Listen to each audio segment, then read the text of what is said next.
2010년 개봉한 영화 아저씨. 이정범 감독의 영화라는 것보다 당시 9살이었던 배우 김세론이 대학생이 될 때까지 주연 배우 원빈이 활동을 하지 않고 있는 작품으로 더 유명합니다. 이 영화는 임신한 아내가 자신을 노리던 킬러에 의해 트럭에 치여 숨지게 되자 세상을 등지고 감옥과 같은 전당포를 운영하면서 사람들이 그러는데 나쁜 짓 하고 숨어 사는 거래. 라는 말을 들으며 살아가고 있는 차태식이라는 인물에 관련된 이야기가 바로 아저씨입니다. 그렇게 세상에 있는 듯 없는 듯 이력조차 말소된 귀신과 같은 삶을 살고 있던 태식. 그리고 2006년 교통사고로 입원 후 차태식의 공식적인 기록은 여기서 멈췄습니다. 그럼 그를 찾아오는 건 전당포에 물건을 맡기러 온 사람들과 옆집에 사는 소미가 전부입니다. 소미는 일찌감치 클럽에서 일하는 엄마에게 버림받은 채 자라난 아이로 늘 혼자 있는, 그리고 자신을 바라봐주는 전당포 귀신 차태식에게 남다른 감정을 느끼고 있습니다. 너도 내가 나쁜 사람처럼 보이니? 그냥 감옥이 잘 어울릴 것 같긴 해요. 엄마도 길 잃어버리면 주소랑 전화번호 모른 척 하래요.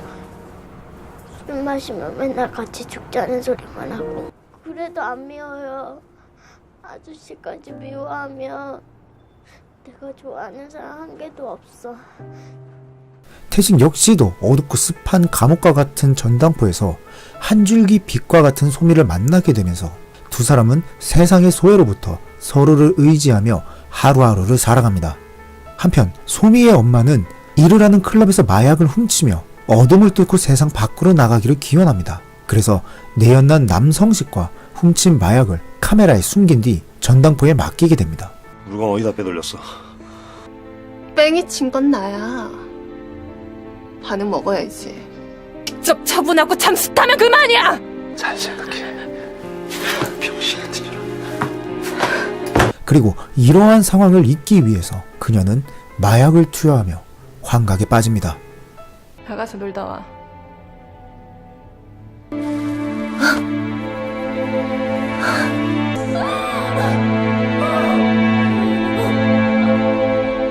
저는 여기까지의 내용에서 한 가지 의문점이 생겼습니다.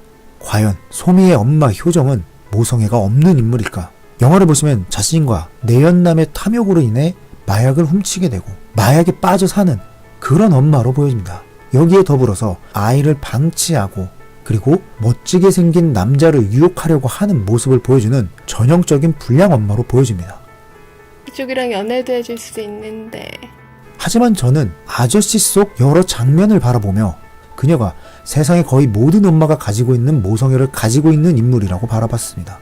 여기에 더 나아가 그녀가 마약을 훔친 이유가 혹시 소미 때문은 아니었을까 하는 의구심까지 들었습니다. 효정은 매일 소미와 함께 시간을 보내는 전당포 귀신 차태식을 찾아가는데 그곳에서 그녀는 이와 같은 대사를 남깁니다. 난 유부녀 따먹는 새끼는 용서해도 애들 건드린 새끼는 용서 안 해. 소미한테 이상한 짓 하면 가만 안 둬. 즉 자신이 업소에서 일하는 유부녀이기에 유부녀의 몸을 탐해도 괜찮지만, 그리고 그것을 통해 가족을 먹여 살리고 있지만 자신의 딸만큼은 다른 남자의 손에 놀아나는 것을 인정하지 않겠다는 대사로 저는 바라봤습니다. 여기에 더불어 현재 두 사람이 함께 있는 시간대가 낮임에도 효정은 소미를 찾아다니며 소미를 통제하려고 합니다.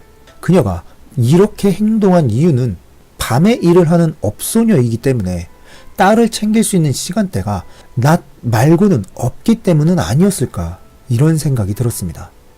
그러다 보니 저는 이와 같은 모습들 때문에 일반적인 엄마들이 자녀가 비행을 저지르거나 말을 듣지 않는 것을 어긋나지 않게 만들기 위한 그러한 모습을 보여주는 것과 일치하는 행동을 보여줬다고 말씀드릴 수 있을 것 같습니다. 뿐만 아니라 소미가 태식에게 했던 이 대사. 엄마도 길 잃어버리면 주소랑 전화번호 모른 척 하래요. 술 마시면 맨날 같이 죽자는 소리만 하고. 저는 이 대사 역시도 아이를 낳고 살아가고 있지만 녹록하지 않은 세상이기에 너와 나 모두 세상을 등지자 말하면서 너를 두고 홀로 떠나지는 못하겠다, 이와 같은 말을 전달하는 엄마의 마음이 담겨져 있는 건 아닐까 하는 생각이 들었습니다. 뺑이 친 건 나야.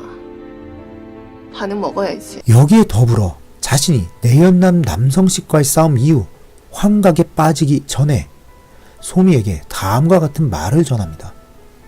나가서 놀다 와. 저는 이와 같은 모습을 부모들이 아이의 앞에서 흡연하는 모습을 보여주지 않으려고 하는 그와 같은 행동과 유사하다고 바라봤습니다.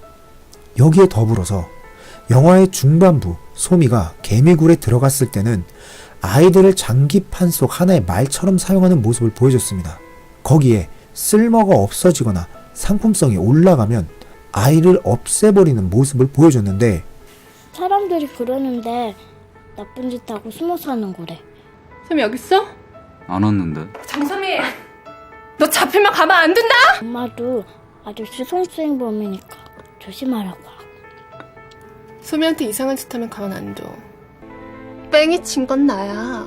반은 먹어야지. 나가서 놀다 와. 엄마도 길 잃어버리면 주소랑 전화번호 모른 척 하래요. 술 마시면 맨날 같이 죽자는 소리만 하고. 이와 같은 모습은 확실히 상반된 모습입니다.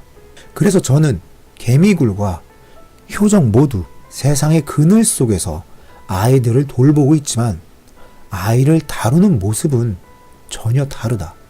그래서 마약을 훔친 이유가 나의 이익이 아닌 하나뿐인 딸 소미와 함께 새롭고 풍족한 삶을 살아가기 위함은 아니었을까 하는 생각을 하게 됐습니다.